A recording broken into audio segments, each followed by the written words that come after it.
All right, we're back with another episode. Chris, what's going on? Hey, how's it going, Jordan? What's going on? I'm excited to get into it, man. And we're talking a little bit off air. I want to pop right in, uh, and really hear, like who who is entrepreneurship for? Who is it not? What has your experience been so far with working in corporate America and now having your own business? And we talked a little bit before where you're like, oh, they're very different, but they're for very different people. I'd love to kind of hear your thoughts on maybe the non-glamorous parts of starting a brand. When everybody thinks, oh, hey, I should start my own business, right? And we hear that kind of sentiment a lot on places like LinkedIn. So I'd love to hear where you're at and your thoughts on one, what's it really like running a business? Like some maybe entrepreneurship horror stories. Two, uh, maybe who shouldn't, or being okay with the corporate route. Yeah, sure. So, I think first of all, really excited to be here, excited to chat with you. Excited to share my story with your listeners. I think I have an interesting story. It's very weird to kind of look at yourself that way from like a third party perspective and say you have an interesting story, but I think I do. So I'll quickly kind of run you through my story and kind of where I'm at today. First of all, I'm the co-founder and CEO of Osena Beverage Company. We are a functional beverage company. Our first product is a spiked coconut water cocktail called Osena. That's what the company is named after. And we really kind of got started on the belief of better for you alcohol that is a bit of an extrapolation from what Spike Seltzer and High Noons were doing a few years ago. So how I got there, really interesting path. I've worked in all sorts of industries. I mean, I was a sports writer in college. I guess I'm kind of just still like a bit of a restless soul in terms of finding what I want to do. Um, I was a sports writer in college. I worked for the NFL in England, of all places, growing the game of football in London and teaching that game to Londoners who are used to like rugby and cricket. That was really cool. And then I also was in accounting for a while, and then I spent 5 years at J&J in their finance department. So I was in their finance leadership development program, which is a rotational program meant to kind of groom you for CFO leadership. And I was doing really well there. I mean, I was, first of all, it's my hometown company. I was born in the town where J&J is headquartered, New Brunswick, New Jersey. So I drive past their tower my entire life, and it was kind of just a natural fit for me to go to a great company like that and learn the ropes.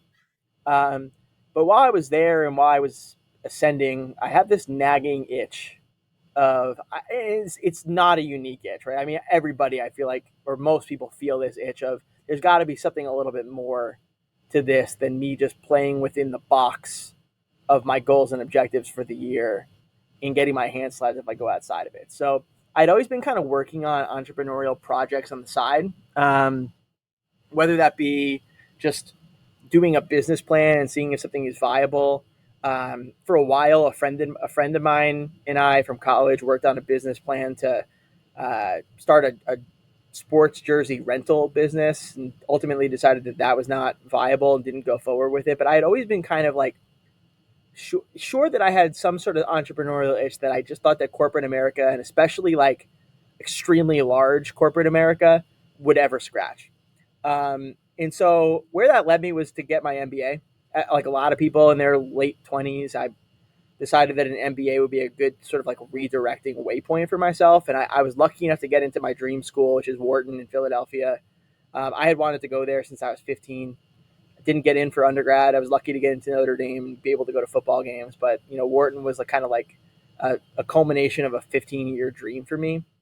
And while I was there, I really decided to pour myself into entrepreneurship. So I ended up interning at a company called Faraday, really awesome clothing company. I mean, like truly an entrepreneurial success, American dream success story of entrepreneurship. Just two brothers who started the company that now goes toe to toe with J. Crew and Tommy Bahama. Just like amazing company, right? And while I was there, I decided that I was going to do it for myself. And I talked to the owner of Faraday about it. And he's like, yeah, I think you can do it. I was just an idea short, like many people. I was not sure which of my ideas was the best one to go forward with. And I met a co-founder of mine who was a fellow student at Wharton. His name was Vicente Sirocco. And he was an intern at Anheuser-Busch and was my roommate that summer in between the years at Wharton. And he had an idea about right at the peak of the spiked seltzer boom. So 2019, he's like, I think they're missing they're missing the idea of what White Claw is really about. I think we can make it better. And the idea of spiked coconut water. I have a family background in alcohol, so I decided to just jump in, say, okay, this is my idea. I'm going to go for it full bore. And that's when Osena was born. So, it's been a 4-year journey for me. Um, but I've seen sort of the ups and downs of entrepreneurship through the pandemic, through the downturn, through sort of global instability, inflation, and I definitely see that there are positives and negatives to both paths. Yeah, it's interesting, right? And it's one of those things when you hop into beverage, in particular, it's like learning really quickly. Like, okay, the cogs on this cost to ship. You want to get stuff out to the West Coast. Oh, dang! How do we even do this at a profitable clip? For sure. Versus, retail or on premise. So that'd be my next thing. Would be as you, okay, you have you and your co-founder say we're going to do this. You go out. Was your first move like, let's get an MVP? Was it like we need to, or do we need to go raise some cash? Like, what was the plan? Because I say this to the level set for listeners because I think a lot of times people think, oh, if I'm starting a company, it's like I have to be the next Budweiser within the next 5 years. If I'm raising cash, Yeah, I for have to sure. be at this blitz scaling approach. But then there's also people who are able to do like regional, like own regions, bubble on those regions, go to next region, bubble on that region, and start to kind of build build their own distribution within that, et cetera. So I'm interested like what y'all thought from a game plan side, and then what were the first kind of actions to get the beverage up and running. Yeah. So the first piece that I would say about that is really like the way I was taught entrepreneurship in school was about not overcommitting until you're sure that you have a fit, right? And what makes beverage so interesting is that, especially in the period that we were starting it, which was the pandemic, there are really, really high MOQs, like minimum order quantities, on pretty much everything that you need to create a business in the beverage space. You can't just go out and buy like 3 pallets worth of cans. This is not going to happen. And 3 pallets is actually a lot of volume to move through for like a new beverage. You think about every single one of those packs is a new person that you make aware of your brand, get them comfortable with your price point, and buy it. Like find it in the store and buy it. It's a lot. You have to go kind of customer by customer in this business. So in order for us to get the materials that we needed to get Osena off the ground, we needed to spend like well into the 6 figures to get everything. And we weren't going to do that until we were sure that we basically had a business. So we did a lot of consumer testing. We did a lot of pre-selling to like the second tier of distributors and wholesalers to make sure that there was demand there and that the price point worked and that we thought that we could do it like legally. All like there's a little bit of legal gray area in terms of like what you can say about electrolytes and functional beverages and things like that. So we wanted to like clear that with the FDA first. Um, all those things we made sure we like did the pre-selling. We did all of the like product market fit stuff before we went out and we went and bought our first order of cans. So and then from that point we did go raise like about $250,000 to get the business off the ground. We did that primarily from like people pretty close to us. We didn't get institutions involved at that point. And um, to your first point about going big versus going sort of small and local, unless you are very lucky, and like I could think of a couple examples in our industry where like a celebrity and a lot of money and like a hot product intersected at the right point. Um, those are very rare. You're not going to blow up nationally, especially in alcohol, where you need to find a distributor in every county in the country, and sometimes they only have like 4 or 5 counties, and then you got to go to somebody else and sell them again. It's just very unlikely you'd be able to get the whole country at once and blow up. So you have to start somewhere. You have to start local, and you have to prove it in your local market or the market you choose to launch in before you continue to grow. So for us, um, I think we kind of see the beverage proposition as being much longer than sort of like the traditional venture capital payback period. It's just not necessarily like something that fits that like tech blow up in a couple of years framework. You got to kind of go. It seems really elemental to say this, but like store by store and almost customer by customer to grow. Yeah, no, I'm with you on that, and that's like out of the people we've had on the show, at least, that have been able to build the successful businesses that are they can go and they have a profitable model that then they can take when they go to expand into a new market. They also, you make sure, okay, we're not outsizing our demand with regards to, oh, we're going to go launch in Texas, but nobody's ever heard of us. Okay, right. We need to make sure that, like, as we go, like you're saying, store by store, also meeting those store managers, getting them trained, getting them putting those personal relationships really Mm-hmm. into place, so that when somebody goes, hey, what do you have, like White Claw or something, they can be like, try this out, go try an Osena. So that I'm with you on that.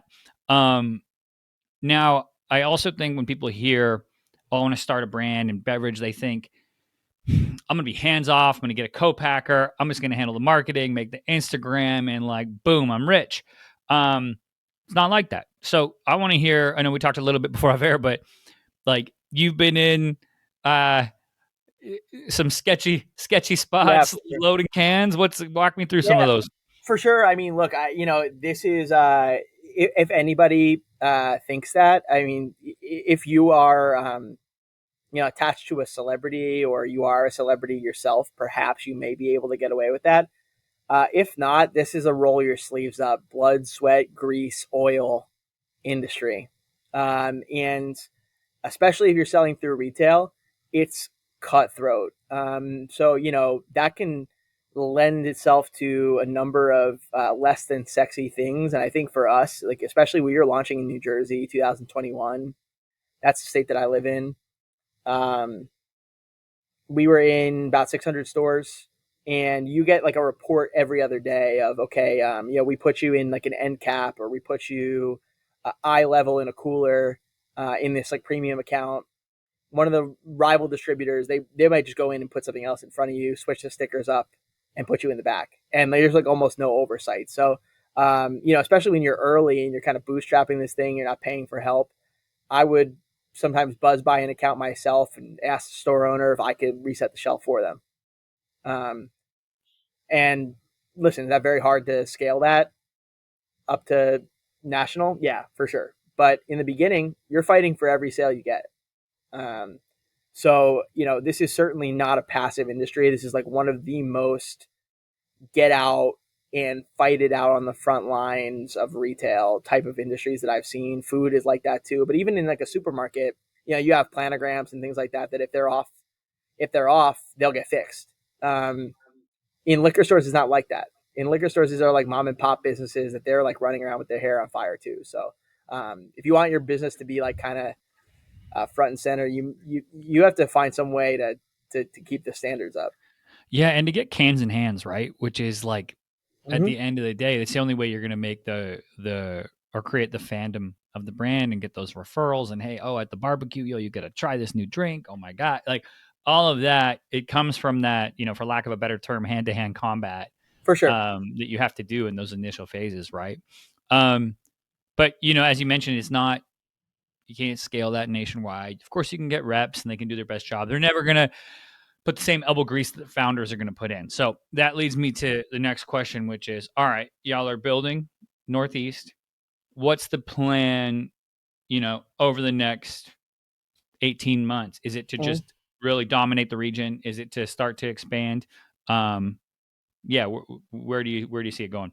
So we've been very lucky to take on a number of distributors. So I think before I get into that, I would say I back up and say we see a lot more success when um, our distributors are on board with us, right? So part of the deal, in beer or in seltzer, right, is that we have to go through typically beer distributors to get the product to market, and we pay them 25 to 30% for the privilege of hopefully getting a very engaged sales force that can help us, defray some of that like unscalability of like the personal hands-on nature of the. Now it doesn't always. I'll tell you, it doesn't always work out that way. But sometimes you can get lucky, right? So if you get somebody who's really on board with your vision, buys into your product as a source of future growth for them, um, you can have a lot of success. So we look for wholesalers that are really on board with Spiked Coconut Water as a vision, on board with Osena as a brand,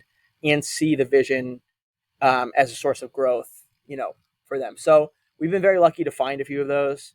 And the first thing that we're doing is we're expanding into like grocery heavy markets, Midwestern, Ohio, Michigan, Illinois, and Kentucky. We're working with those distributors to try to find mid-tier grocery stores with like, let's say 10, 15 doors a piece that will help standardize sort of the sell through, help us sort of anchor those markets, find our drinkers, find people buying alcohol in our price point, and expand. So again, for us, we've kind of tapped out our home markets, I think, for the time being.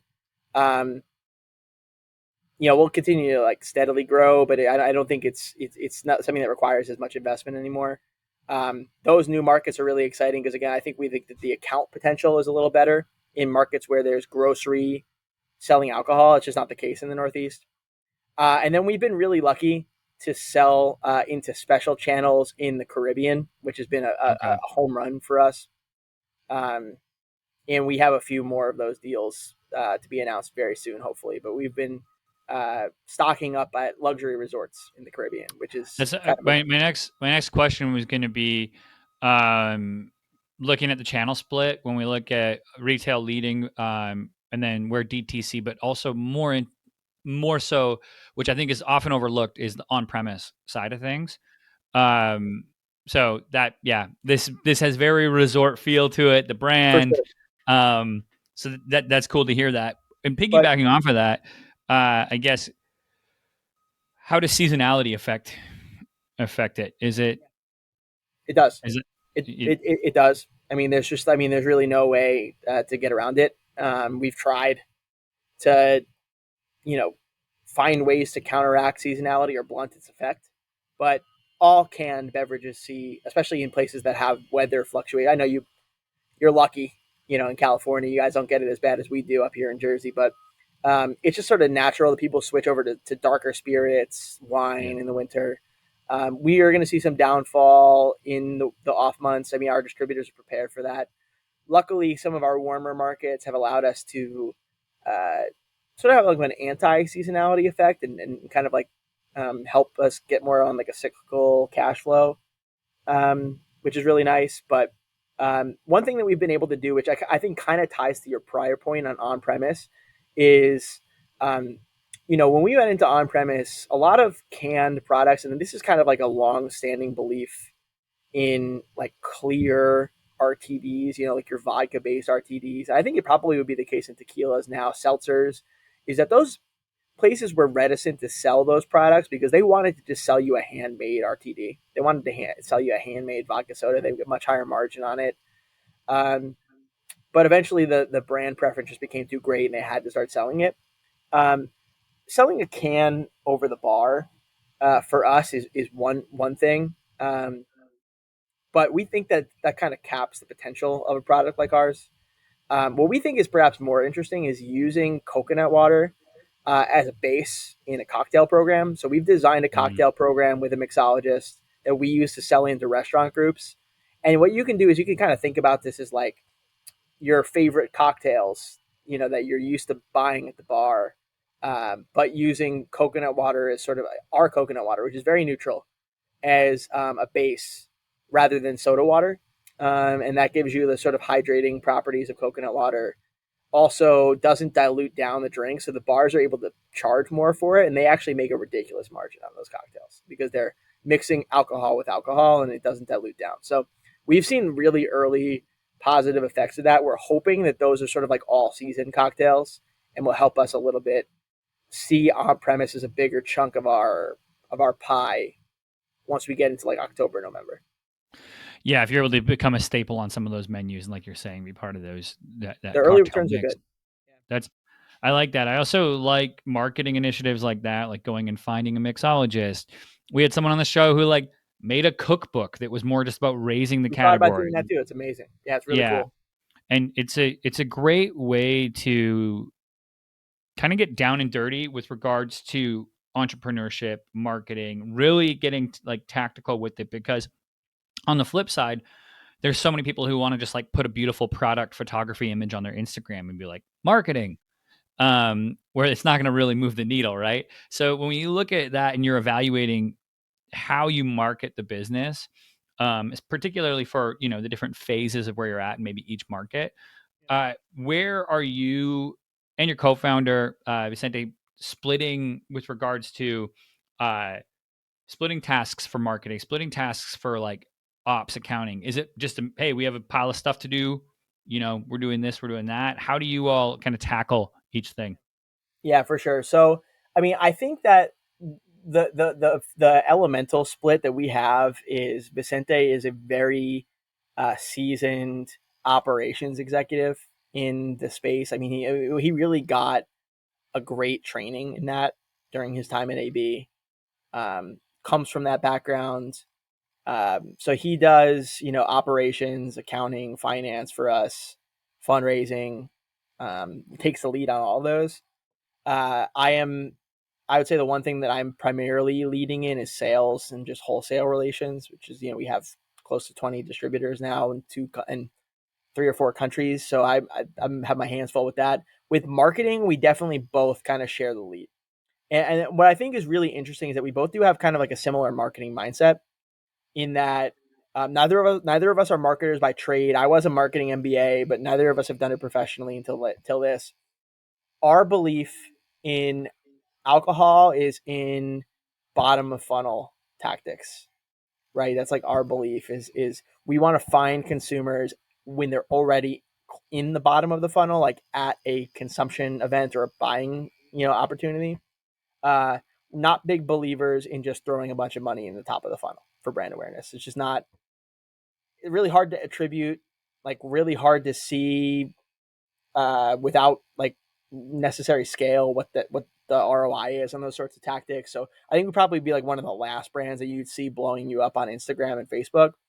Um, where we do really excel is price promotion, in store, um, events, festivals, on premise, menus, coasters. Those are the things that we do well.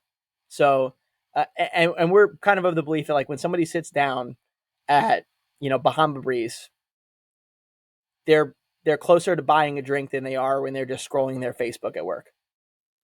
Yeah, it's meeting people where the demand is, right? Which is, I think, is so pivotal in when you're starting a company and trying to get it running. Like you're saying, okay, if we're able to demo at the liquor store, that person's coming in with the intent to purchase some alcohol, right? Or go to the events or be at the festivals, etc.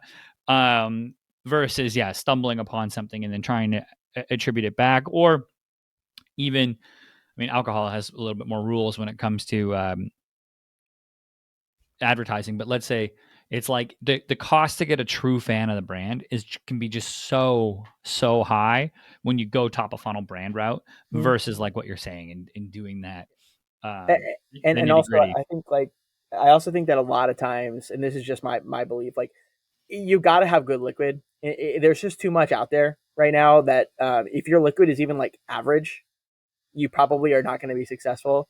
And I think that when a lot of people do like their CAC to LTV calculations on those sorts of things, they're assuming a very, very high retention rate for the customer lifetime value.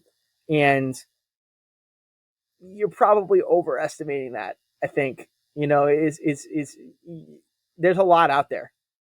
There's a lot out there, and customers in this area are very promiscuous, very brand promiscuous. So it's they're switching around all the time.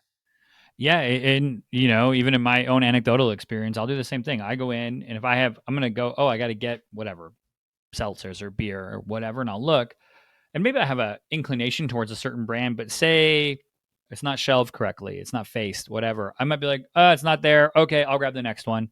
Right? It's a very elastic category for me. So to your point, it's something that you just continuing to kind of pound pavement, get in those backyard barbecues, get into the coolers, right? How do you get into the coolers at those family events or friend events and what Totally, have you? I totally. love it. Cool. Well, Chris, I'm gonna before we wrap it up, I want to let you take the floor. Let people know one where they can pick up some of Osena and where they can find you online. Yep. Sure. Well, this has been an absolute pleasure, and thanks to everybody for listening and hearing me out on my my takes on the beverage space, the crazy space. But we are at Drink Osena. That's OSENA on all socials, so Facebook, Instagram, Twitter, TikTok, Threads, you name it, you name it. Right. In terms of picking the product up, you can pick us up at retail if you're in New Jersey, Pennsylvania, New York, Michigan, Ohio, Kentucky, Illinois. If you happen to be vacationing on Aruba, you can pick us up there. If you're outside those states, don't worry, you can still find us. The best way to get us is drinkosena.com, shop tab. We partner with a company called Taproom, and you should be able to get the product delivered to you in most states in the country within a couple weeks. And we'd love you to give us a shot then. If you like us, let us reach out, and we'll try as best we can to get the product on shelf in your area. Beautiful. Thanks again for coming on, Chris. My pleasure. This is awesome. Cool. Cheers. Cheers.